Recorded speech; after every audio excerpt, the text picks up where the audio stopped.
Cette signature de coopération entre l'Institut supérieur de technologie d'Omamo et l'Université de Dartois en France s'articule autour de l'échange réciproque entre les étudiants et enseignants-chercheurs.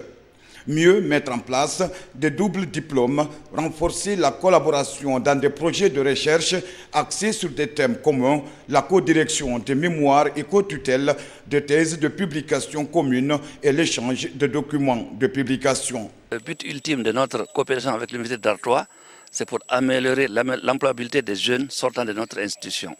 Et cela passe par plusieurs étapes.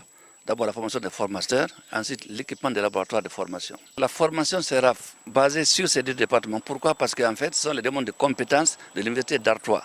Donc c'est dans ces deux départements qui vont nous apporter leur appui. Ça passe par la formation non seulement des jeunes qui sont en licence, et puis la formation des formateurs.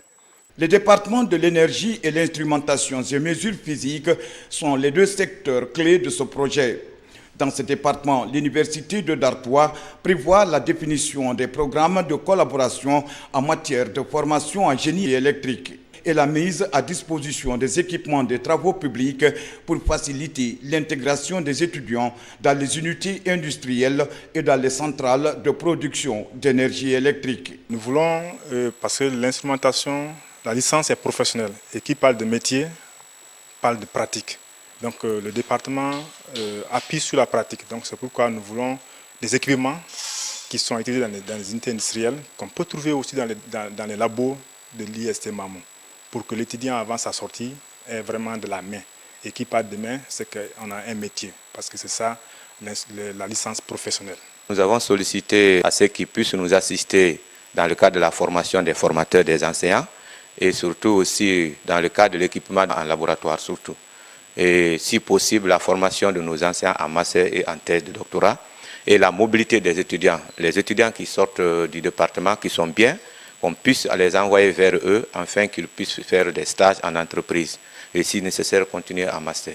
Au-delà de cette convention, la coopération entre l'IST d'Omamo, la société Flippo Richir, Paul Médé et l'Université de Dartois a été signée. Ce nouveau partenariat vise la fabrication d'un module pour la production de l'électricité et de l'eau d'une capacité de 300 litres d'eau par jour destinée à l'hôpital régional d'Omamo. La maintenance des équipements et la formation continue des étudiants et enseignants-chercheurs en alternance sera assurée par l'Institut de Télico. Et l'idée de cette formation, c'est de la faire en adéquation avec les besoins de l'industrie. Donc les jeunes seront formés, seront amenés à un niveau licence professionnelle en maintenance industrielle en génie électrique.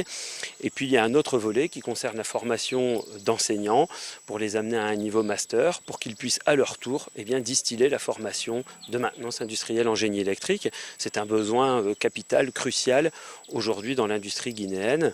Ce besoin a été identifié, ce besoin est présent en France, mais il a été identifié en Guinée. À travers ce projet ambitieux, Guinéens et Français comptent développer les capacités institutionnelles dans le cadre des énergies renouvelables en vue de mieux répondre à l'évolution de l'enseignement supérieur et de la recherche scientifique à travers une pédagogie innovante basée sur le savoir et le professionnalisme.